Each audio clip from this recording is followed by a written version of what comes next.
All right, here's my new gravity filtration kit. It's basically this hose, this connector, and it works with these two platypuses. That's a new nozzle. And I bring these anyhow, so that's not extra.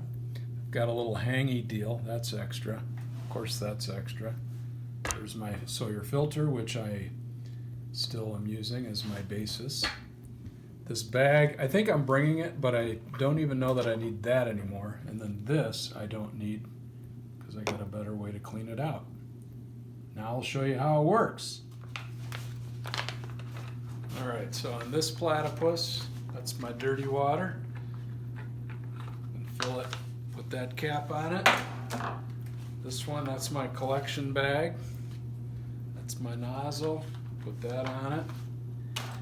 And then this is my tubing, and here's a clever little thing I figured out because I want to be able to turn this on and off, so I just mounted that deal on there, and that squeezes that tube, seals it off. Alright, bag's full. Hang it from something. Whoops.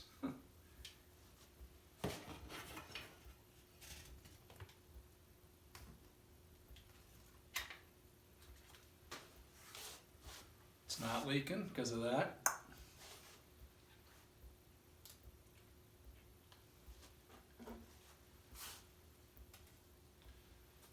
Okay, now, yeah, I just did something important, which is you have to fill that, and then once that's full, you hook it up. Take that bag. And now I can set up my tent, whatever I want to do. I'm just relaxing. Look at that bag filling up. And I'm not doing anything. I'm not squeezing.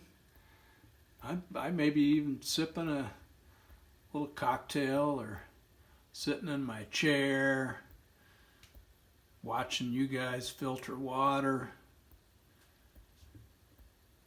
And while we're waiting for the last of it, I'll give you boys a lesson in physics. That piece of tubing there, that's vital to the system because that increases the pressure head to the upstream side of the filter by probably a factor of 6 compared to if you just hung the filter, plugged the filter right into that upper bag, which is what a lot of people suggest on YouTube. Uh-oh, that's already just about drained. I better go check it out. Empty. Full of good, clean water.